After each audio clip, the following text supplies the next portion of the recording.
A talk about karma, how to get rid of bad karma, and how to purify mind and emotional system. Hello friends, Namaste. So I get the question a lot about karma, what it is and how to clear yourself from bad karma from your past. Now, it's good to understand that every action that you perform has a certain influence on your body, on your mind, on your emotional system, right? And we can all agree that, for example, the food that you eat, it has an effect on your state of body. Every molecule, every atom that I have in the body came from the food that I've been eating. So if I've been eating a lot of bad, crappy food, then my body will also not be in good shape, right? Or the actions that I perform, if I do a lot of workout, if I do a lot of fitness, a lot of yoga, my body will be in good shape, it will be strong. If I would be sitting on the couch the whole day eating bad food, my body won't be in a good state, right? So these actions that I do, they have a certain effect on my state of being. Okay, we can all agree with this, right? This is logic. Now, karma means action.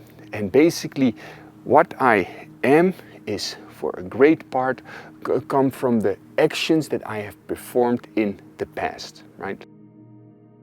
Every action you perform has an effect on you.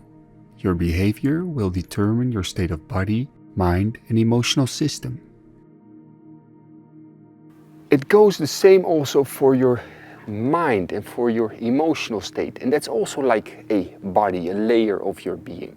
If I would have been performing a lot of things that won't give my mind a lot of energy, if I would be binge watching a lot of Netflix and I would be just doing dull things and stressing out a lot about my work or whatever it is, then my mind will be in not a very good shape. If I would have a lot of fights with people, creating arguments, creating tension, then my emotional state will also not be in a very good position, right? In a very good state. So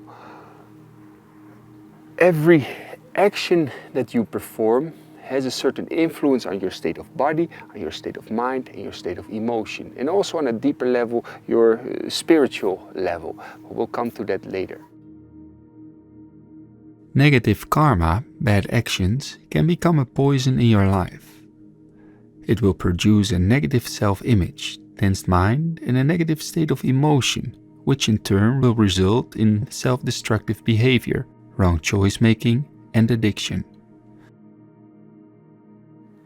When we see also that when we perform certain actions which are harmful to others, it will have a certain effect on our mental state. And sometimes karma can be very slow with this, but it does have an effect on our state of being. For example, if I've been really hurting somebody in the past, I will not feel very good about it. I will not feel very good about myself. And what that creates is a negative flow of energy. I've been adding some negative tension and energy to another human being, and then I also create this negative energy and tension within myself that comes out into the feeling of guilt, of shame. Maybe it results in anger, it results in tensions that I have with other people.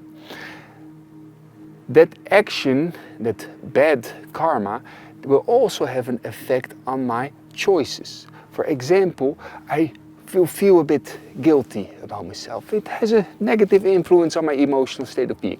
And because I feel not so positive, maybe I will choose also in my diet, for example, things that are not so beneficial for myself. Or I will start to choose in my relationships the wrong things. It could be very small things, but it has an effect, even on a very slight level.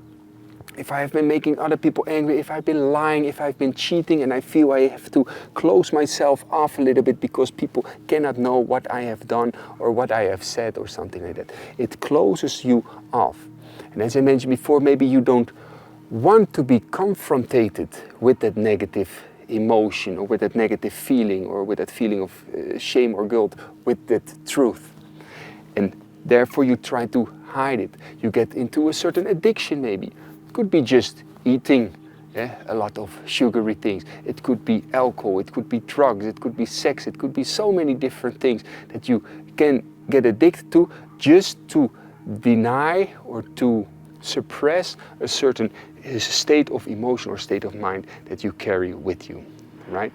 So you've performed a certain action which has a negative effect on your emotional state, on your mental state, even if it's subconscious, and it will affect what you choose in life and also how you perceive your reality.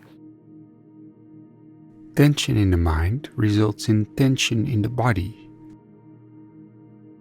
Another important thing is, and some of you that have already done some of my courses or listened to some of my talks, is that your state of mind has a direct influence on your state of body. If I carry tension in my mind, if I have a thought about that a couple of days ago I was in a fight with somebody and I was not completely honest, and I still feel the tension, and I still go in my mind through that pattern of, that person is so stupid, he should not have said it, or I feel guilty because I've said this or that. And you go in through a pattern of negative thinking. This builds up tension in the mind. But the tension, look at what my face is doing now, it starts to frown. There comes a tension here. Maybe my shoulders get a little bit tensed. Maybe when I'm driving my car or sitting behind the desk, there's tension. That tension results in tension in my physical body, in the muscles, and results in, for example, a neck pain or a back pain or something like that, right? So there you see already a direct result of a negative action from the past that has a negative result in this present moment. Your state of mind and emotional system does not only affect your state of body, it affects all aspects of your life. So sometimes this karmic effect is super slow, right? It is a little bit like when you eat food, you feel directly whether it gives you energy or not, or whether it's very heavy and it makes you a little bit lazy, but you won't feel right away that the fat tissue starts to build up if you do it a lot. Same goes for karmic effects. It has a bit of a slow effect. If you perform a certain action, you will feel right away if it feels good or doesn't feel good. If you help someone, or if you are very kind, or if you do a good action, you will feel right away like, hey, it feels nice. Or if you do something not so nice, you will feel right away if you're tuned in, hey, this was not good. But on the long term, it starts to, if you perform it a lot, it starts to grow into your whole being. Like in the body, you will get weak and more fat and just really slow. And the same goes into your energetic state with performing actions towards other. It will take time. So one might think like, well, you know, a little lie. I'm not completely honest with people all the time. Or I hurt other people, or in my work, I'm actually cheating a lot of people into buying things that are really not good for them, something like that. A little lie here, little thing there, but it will all add up until you will start to feel really down in an energetic and emotional state. Okay. Therefore, it's so important to stay truthful, to stay open, to do good actions, to be kind all of the time, not just once in a while. You have an inner compass which is constantly guiding you. Learn to listen to it. So, when you perform a certain action, it either has a positive effect on other beings or on yourself, doing something good, or it has a negative effect. And some, of course, also are neutral, but you can see it a bit like that. And learn to feel that. Learn to feel if you perform a certain action like, hey, this was a good thing to do. It makes me feel good. You listen to your inner compass. Or maybe if you say a certain lie, or if you cheat a little bit, or hurt somebody by saying something, you notice like, hey, actually, this doesn't really feel good. And learn to really listen to that inner voice, to that inner compass, because that will lead you to living a pure life which is really giving you on an energetic level, on a spiritual level, a lot of growth, and not makes your soul diminish and go down, right? How to purify negative karma. Now I get, of course, also the question a lot, like, okay, I have been maybe lying a lot in the past, or if you take it on a more deeper spiritual level, you carry a lot of karmic luggage with you from not just this life, but also from other lives that you've been living, because we are spiritual beings that flow from life to life to life. But how to clean out that karmic luggage that we can have, that bad karma? Now, there are, of course, several wonderful ways. And first of all, it's of course important to start living pure. Live pure. Stop lying, stop cheating, stop hurting others, stop adding more negative things to your life. And for some it's really hard because they carry so much negative karma with them, so much anger, so much frustration, so much fear with them, that the result is that they start also behaving in such a way. They get really angry with other people. They get into fights. They start even cheating others themselves as well, because they have been cheated themselves. So therefore it is important to become very aware of that. Otherwise what happens, you keep recreating the same situations in your life to relive that emotion that you have to start to feel without reacting from it. Okay, so take a nice deep breath, because this is a very important thing here. As physical and spiritual beings, we have a mechanism built in us to learn and avoid making mistakes more than once. We experience pain so we can learn from the experience and adjust our behavior accordingly. Like this, we learn not to eat a poisonous berry because it gave us a bellyache, or not to touch a certain plant because it stings.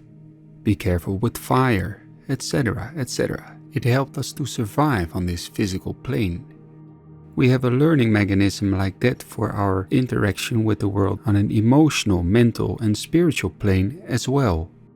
This happens not so much with physical pain and discomfort, but more on a mental and emotional level through feelings of shame, guilt, fear, discomfort, etc. It is a way of life telling us that a certain form of behavior was not in line with what is right or what is good. The mind, however, can try to block these experiences because it is wired to avoid suffering and seek pleasure. But by doing so, it can actually get stuck in these emotions by overthinking and intellectualizing them. Like this, one keeps recreating and reliving the same emotion and circumstances over and over again, until one is able to become fully aware of this experience, with complete awareness to break free from this pattern. When we are able to, without interference of the mind, experience these emotions, we can learn from them, let them go and move on. Now let's put an example to this. Somebody has performed a certain action in their life and they feel a lot of guilt. And it's maybe a bit subconscious, but every now and again it comes up, that feeling of guilt.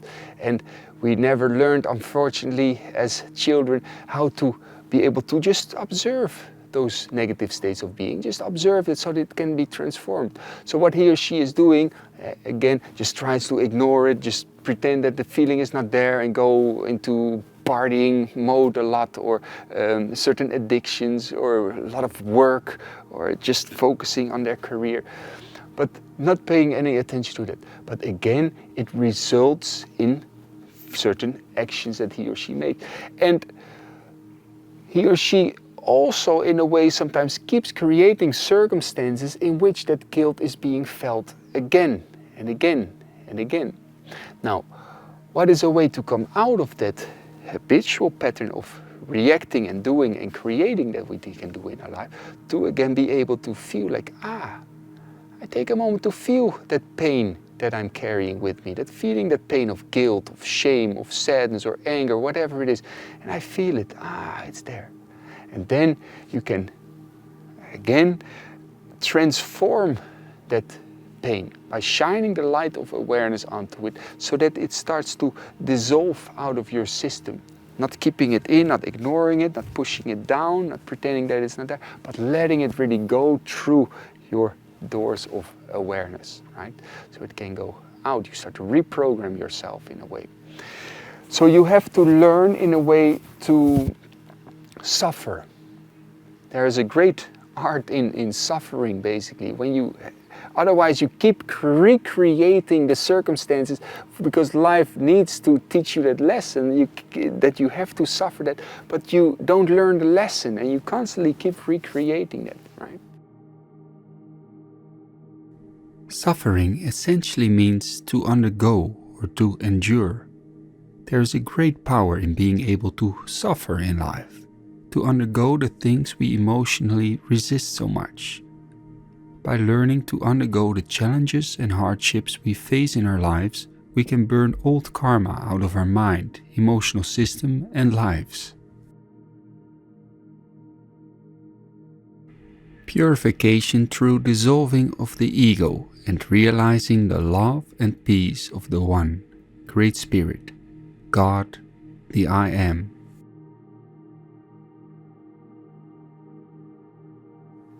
Now, another good way to clear yourself from these negative states of karma. Karma is in a lot of ways held onto by your ego, your sense of self that creates the feeling of shame, of guilt, of frustration with how reality is and how you think you should have behaved or how life should be.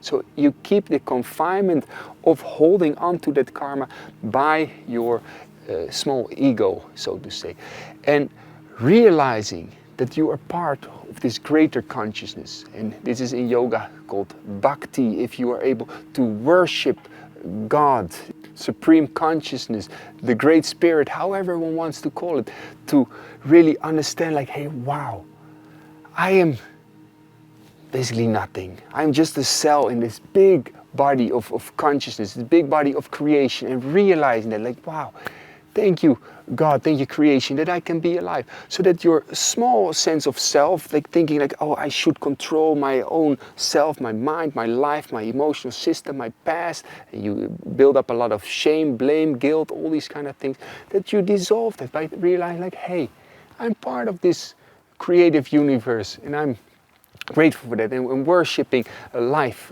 God, creation, supreme consciousness, right?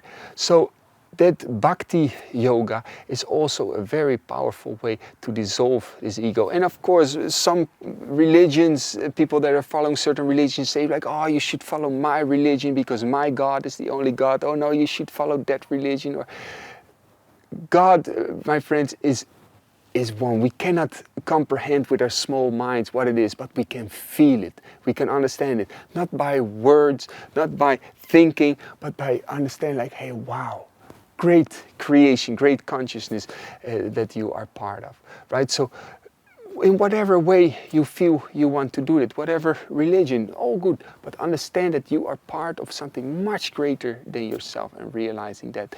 So by doing so, you can also relieve yourself from negative karma because you understand that you are part of this creative universe, you are already forgiven, you are already loved, and it's all good. Okay? So friends, I wish you all the best on this wonderful journey of life. And may all beings be blessed with peace, love, and wisdom, friends. Namaste.